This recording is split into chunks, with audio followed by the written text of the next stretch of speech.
Hi guys and gals, Shane Stevenson here at the Buffalo Naval Park. Thank you for your interest in the dry docking. Thank you for your views and all of your comments. It's your waves of support are so appreciated.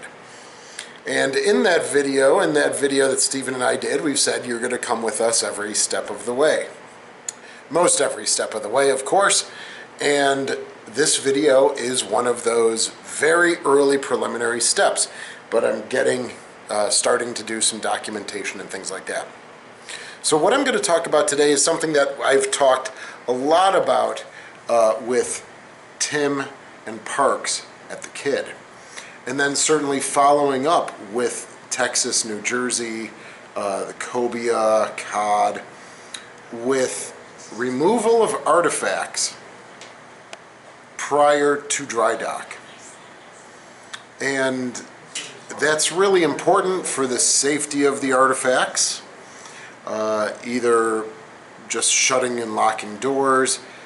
I'm gonna start an assessment, but the goal is to remove every artifact that can come off the ship and the boat. So for the croaker, that's every space, even down below into the sonar spaces, small arms locker, reefers. So for the croaker, it's rather simple. It's every space has artifacts in them.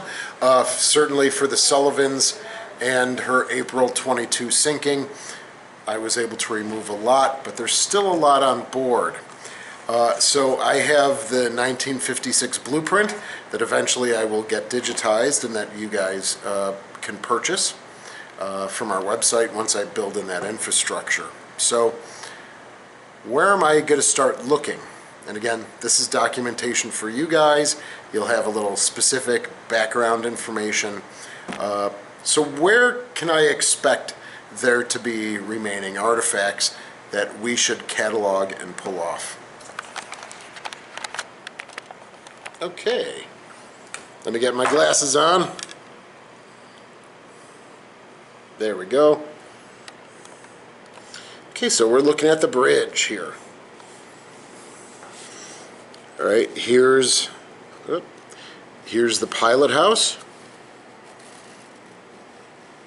There's some remaining artifacts there. Here is CO's at-sea stateroom with a head. There's materials in there. And then walking around the director tube into the sonar shack, there's equipment in there. So heading up to the O2 level, 1, 2, head, and 3.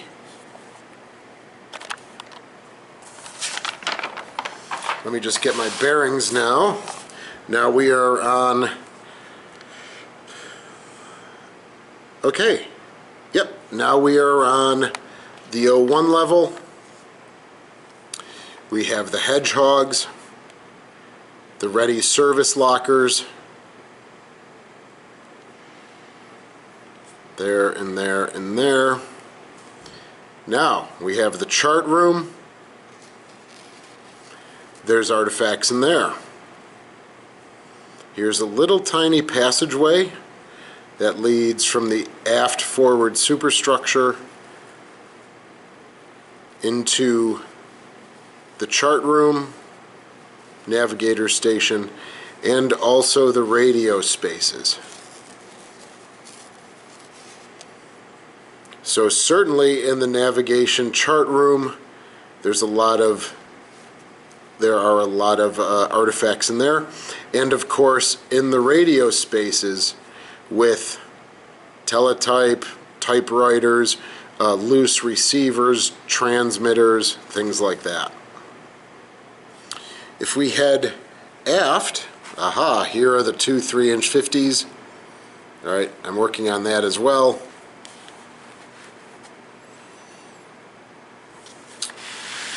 Recently, well, fairly recently, I did a little in-depth 1945, 1940, or 1954, I believe, or 56, comparison of the aft superstructure. If you recall, we walked into this space here. This was the handling space and ready service room. We had the hoist. And then all along here were the projectiles for the 3-inch 50, and we might have a very good number of those, 60, 80. Those will have to be removed. On top of the 3-inch 50, oh, yep, I'll flip it back to the O2.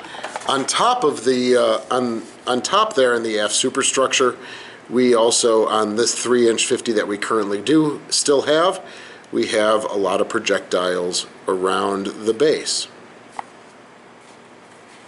So that kind of covers the O1 and O2 levels. All right. Ready service locker with about 60 or 80 3-inch 50s. Certainly just checking the Amplodyne rooms, the fan rooms, just to make sure there's nothing in there. And then navigation, as I mentioned. All right. And the radio space. Now we're on to the main deck. All right, this could get very complicated. I'll try not to make it so complicated. All right. There are materials here in the at port cabin for the captain. All right. There's his room there and his head. So there's materials in there. We may still have materials. Let's see, we're walking around here. Here's the CIC. Certainly removing everything that can come off in the CIC. The pantry, right here, the officer's pantry, which then leads into the wardroom. So I got to verify artifacts that can be pulled out of those spaces will be. We also have, let me find it.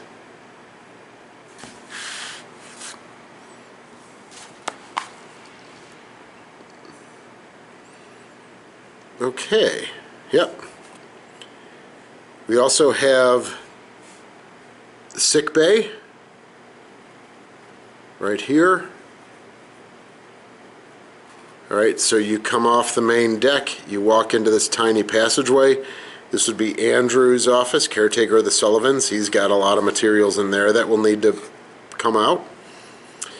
Sick bay is right here. Looks totally different on the kid. This whole passageway here is completely different in her World War II configuration.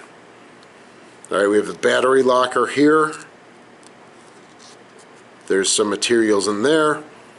And then the Amplodyne room. All right, right here for the 3-inch 50s. All of these spaces, and certainly sick bay, have materials in it that need to come out. There might be some. Here's the main crew head on the aft superstructure. All right, there may be some artifacts and materials in there. The handling room. All right, there's some projectiles and powder in there. And just for Tim from the kid, here's the blueprint of our twin ladders going aft, going forward. For them, he sent me a really great photo. It's a double ladder, both heading forward. So Tim, this is for you.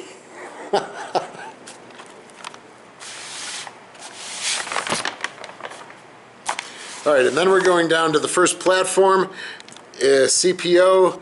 There might still be some materials in CPO. Certainly in some of the berthing, we got to get rid of the pipe. I'm sorry, not get rid of the pipe racks, but remove the pipe racks. All right, the mess deck. All right, we might still have.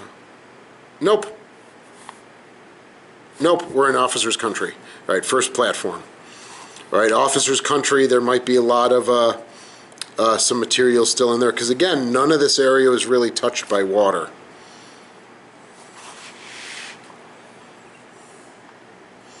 All right, certainly gun plot here, engineering space, engineering office, ship office, pulling things out of those spaces.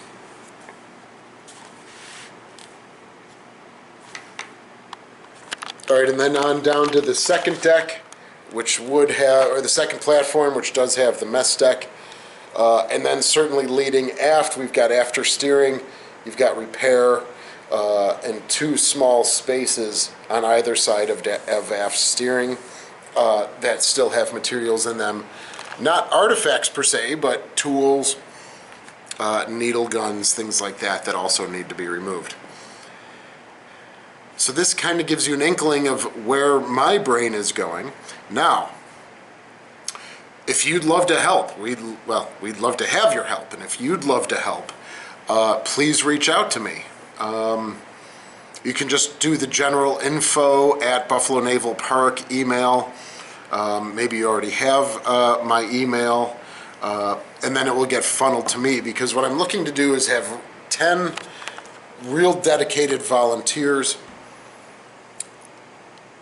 build in a captain of the volunteers, set a schedule, and then they teach them what I'm looking to do with each artifact before it comes out of the space, and then when it comes out of the space, and the cataloging system and my expectations. So if you're interested in doing that, info at buffalonavalpark.org, and then we'll set a schedule. This will be rather independent, so we need very professional and serious volunteers, as this will be independent of my oversight, and of course I'll be checking in as I can. So people that are go-getters, that like cataloging or are interested in learning how to catalog. So that gives you, I'm looking at probably a total of about 70 compartments between the Croker and the Sullivans that will need some artifact removal. So I wasn't going to go through all of them here on the blueprint. But if you'd like to help, please reach out to us. All right. And let's see.